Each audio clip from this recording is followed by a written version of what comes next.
வணக்கம்.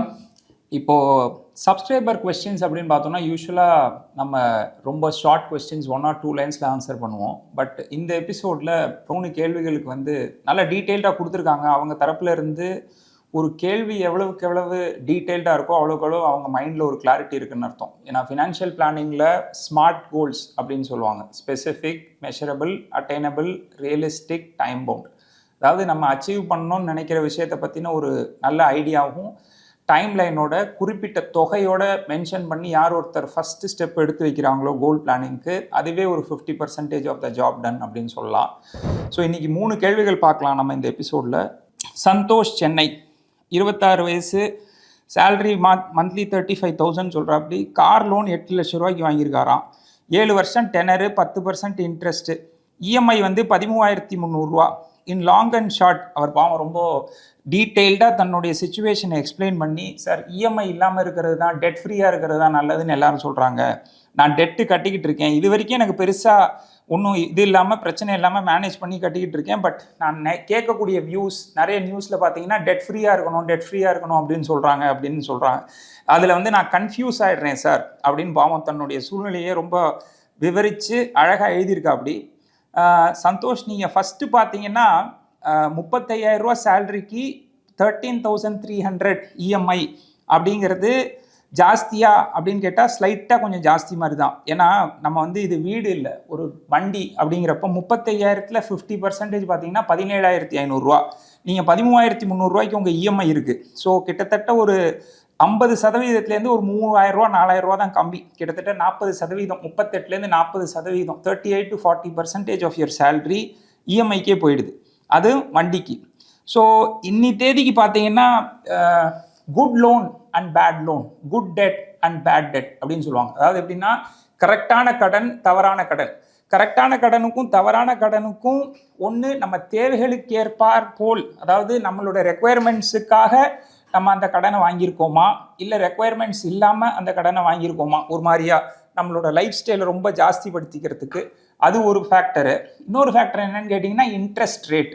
ரொம்ப அதிகமான இன்ட்ரெஸ்ட் ரேட்டில் ஒரு பர்சனல் லோனோ இல்லை வேறு மாதிரி ஒரு ப்ரைவேட் ஃபினான்சிங் இதில் மாதிரி வாங்கி அரேஞ்ச்மெண்ட்டில் 14%, 15% இல்லை 16% கிட்ட கூட சில தரம் ஃப்ளாட் ரேட்டில் போகிறதுனால அந்த மாதிரி லோன்ஸ் வாங்கியிருந்தால் அது பேட் டெட் அப்படின்னு சொல்லலாம்.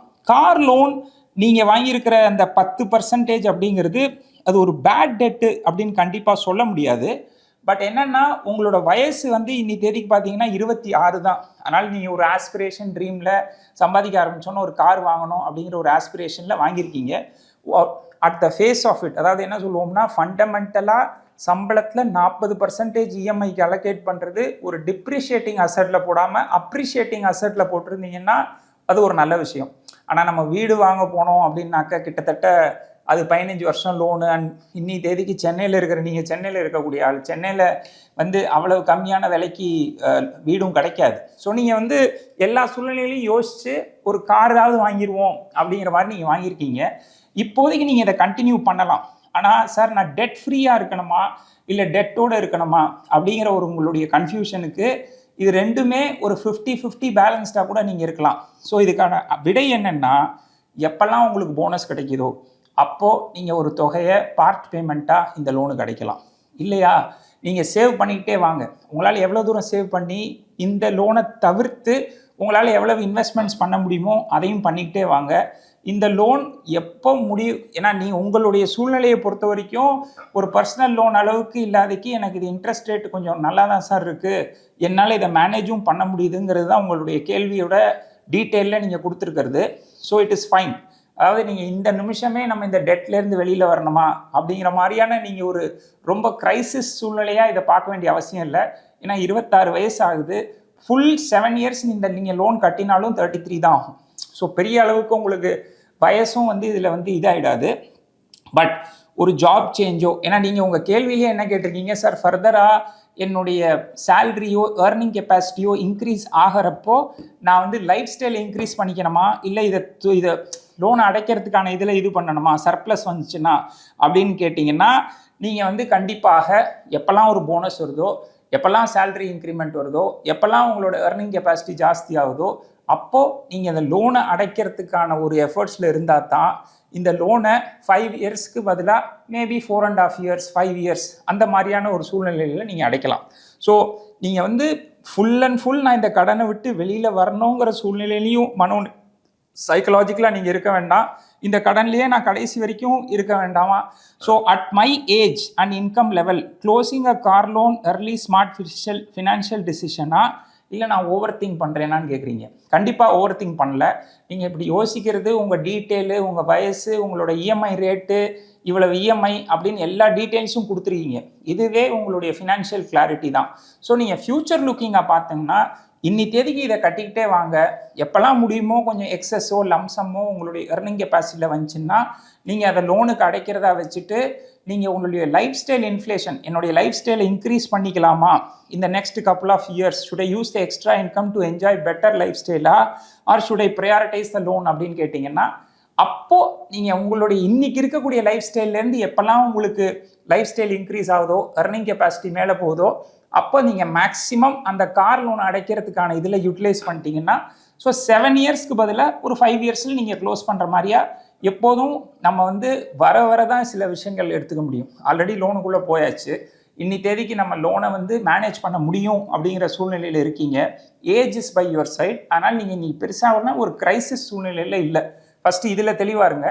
ஸோ எப்போல்லாம் உங்களுக்கு lump sum, bonus, increase in salary மாதிரியான சூழ்நிலைகள் வருதோ அப்போல்லாம் யூட்டிலைஸ் பண்ணி இந்த கார் லோன் அடைக்கிறதுக்கு நீங்கள் யூஸ் பண்ணிக்கலாம். ஸோ அதுதான் உங்களுக்கு ஒரு பேலன்ஸ்டு அப்ரோச்சு. ஃப்யூச்சரில் நீங்கள் எடுக்கக்கூடிய லோன்ஸை பற்றி யோசித்து அது எவ்வளவு பர்சன்டேஜ் ஆஃப் யுவர் இன்கம் இல்லை எவ்வளோ percentage of your saving affect ஆகும், அந்த லோன் எடுத்தால் நம்மளால் சேவ் பண்ண முடியுமா முடியாதா, லாங் டேர்ம் ஃபினான்ஷியல் பிளானிங்க்கு நமக்கு வந்து அலோகேட் பண்ணுறதுக்கான ஒரு ஸ்பேஸ் இல்லாமல் இந்த லோனே எடுத்துகிட்டு போயிருமா, இந்த மாதிரி விஷயங்கள் எல்லாம் யோசித்து அலசி ஆராய்ஞ்சு எவ்வளோ தூரம் நீங்கள் இப்போ டீட்டெயில்டாக இதை கேட்டுருக்கீங்களோ, அடுத்த லோன் இதை அடைச்சு முடிச்சதுக்கப்புறம், ஏன்னா ஒரு 31-32 வயசில் இதை கண்டிப்பாக அடைச்சி முடிச்சிருவீங்க. ஸோ இவ்வளோ கிளாரிட்டி இருக்கிறதுனால அதுக்கப்புறம் எடுக்கக்கூடிய லோனை வந்து நீங்கள் கொஞ்சம் பேலன்ஸ்டாக யோசித்து உங்களுடைய earning கெப்பாசிட்டி, சேவிங் கெப்பாசிட்டியை மைண்டில் வச்சுட்டு நீங்கள் போகலாம். லாஸ்ட் கொஸ்டின் ஃபார் த டே, ரமேஷ் அப்படின்னு கேட்டிருக்காரு. அவர் வந்து my name is Ramesh, Coimbatore டிஸ்ட்ரிக்டில் இருக்காராம், சேலரிடு எம்ப்ளாயி. அவருக்கு சேஃப் இன்வெஸ்ட்மெண்ட் ஆப்ஷன் தான் இது பண்ணுறோம். அவருக்கு வந்து ஈக்விட்டிஸ் அந்த மாதிரி ரிஸ்கி அசட்ஸை பற்றி உள்ளே போகிறதுல இன்வெஸ்ட்மெண்ட் பண்ணுறதுல பெருசாக மனசு இல்லை. ஆர்பிஐ பாண்ட்ஸை பற்றி கேட்டிருக்காரு. ஸோ ஆர்பிஐ பாண்ட் வந்து எனக்கு ஃபிக்ஸ்டு இன்கம் அண்டு இன்ட்ரெஸ்ட் ரேட்டும் ரெகுலர் இன்கமாக இருக்கும் அப்படிங்கிற மாதிரி சொல்கிறாங்க. Which sounds good.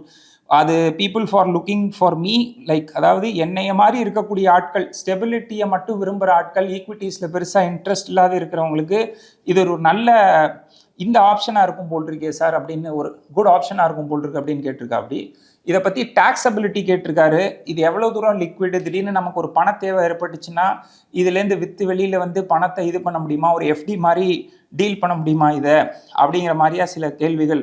அவளுடைய கொஸ்டின் வந்து, நான் ஈக்விட்டி இன்வெஸ்ட்மெண்ட்ஸில் எனக்கு இன்ட்ரெஸ்ட் இல்லை, சேலரிட் பர்சன், என்னுடைய வயசும் வந்து பெருசாக ஜாஸ்தியான வயசு இல்லை, அவருடைய வயசு இந்த கொஸ்டினில் இல்லை, பட் அவருக்கு ஈக்விட்டி இன்வெஸ்ட்மெண்ட்ஸை பற்றி நான் இன்ட்ரெஸ்ட் இல்லை, பேங்க் டெபாசிட்ஸா இல்லை இந்த ஆர்பிஐயா, இந்த இன்ட்ரெஸ்ட் ரேட்லாம் சேஞ்ச் ஆக போகுது அப்படின்னு சொல்கிறாங்களே சார், இப்போ இந்த மாதிரி சமயத்தில் ஆர்பிஐ பாண்ட்ஸ்குள்ளே போனால் அது லிக்விடிட்டி இருக்குமா அப்படிங்கிற மாதிரி கேட்குறாரு. ஸோ ஆர்பிஐ பாண்ட்ஸுங்கிறது ஆப்வியஸ்லி நம்மளுடைய சென்ட்ரல் கவர்மெண்ட்டுடைய கேரண்டி இருக்கிறதுனால சாவரின் கேரண்டின்னு சொல்லுவாங்க. சேஃப்டியை பற்றின ஒரு கவலை இல்லை.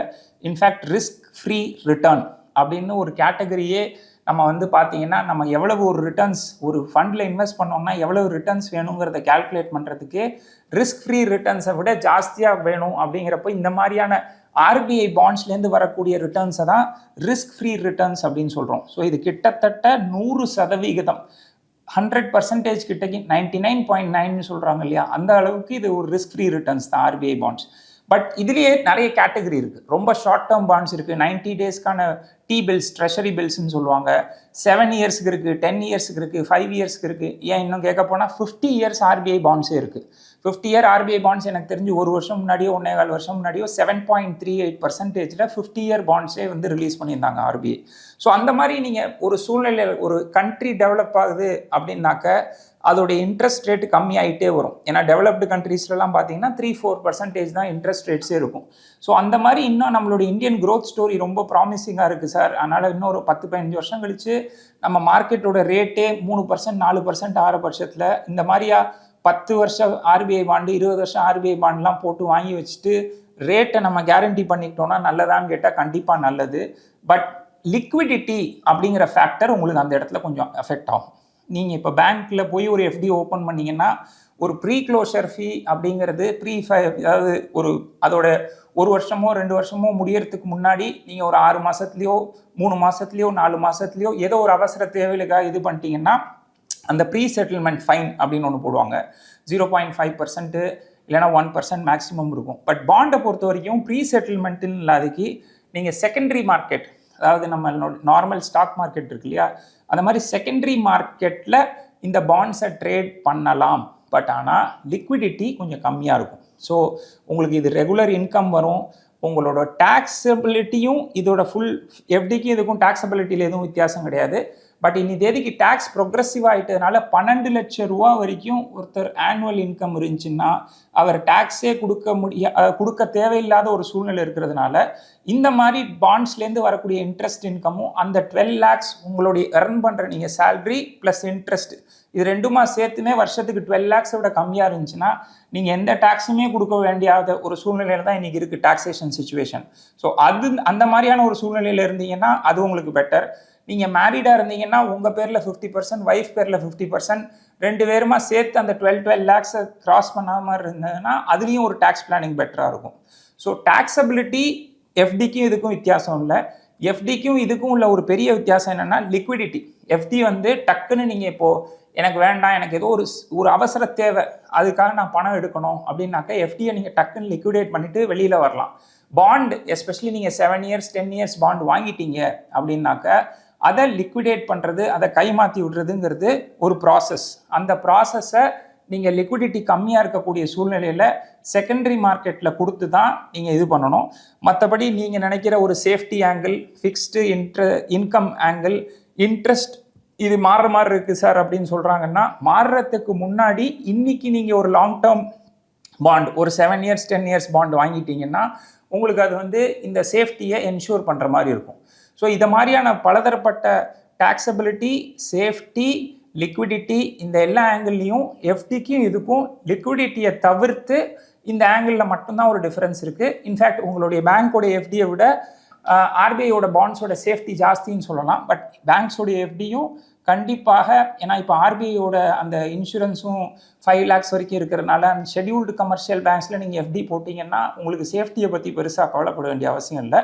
பட் ஆர்பிஐ பாண்ட்ஸில் நீங்கள் லாங் டேர்மில் ஈல்டு லாக் அப்படின்னு சொல்லுவாங்க. ஏன்னா வந்து இன்றைக்கி இருக்கிற சூழ்நிலையில் ஒரு க்ரோயிங் எக்கானமியில் இன்ட்ரெஸ்ட் ரேட் கம்மி ஆகும் போக போக அப்படிங்கிறப்போ நீங்கள் ஒரு 10 வருஷம் பாண்டு 15 வருஷம் பாண்ட்லாம் வாங்கினீங்கன்னா உங்களுக்கு வந்து ஹெல்ப்ஃபுல்லாக இருக்கும். பட் அதே சமயம் எனக்கு லிக்விடிட்டியும் வேணும் இதுவும் வேணும்னா பிரித்து ஒரு 20% இந்த மாதிரி ஒரு 5 to 7 years டெனருக்குள்ளே, இன்னொரு 30% இன்னொரு 10 years டெனருக்குள்ளே, இன்னொரு 20% அந்த மாதிரி வந்து ஒரு லாங் டேர்ம் 15-20 years டெனருக்குள்ளேன்னு பிரித்து போட்டிங்கன்னா உங்கள் லிக்விடிட்டி, சேஃப்டி, டாக்ஸபிலிட்டி எல்லா ஆஸ்பெக்ட்ஸும் அதில் கவர் ஆகிடும். Okay, thank you.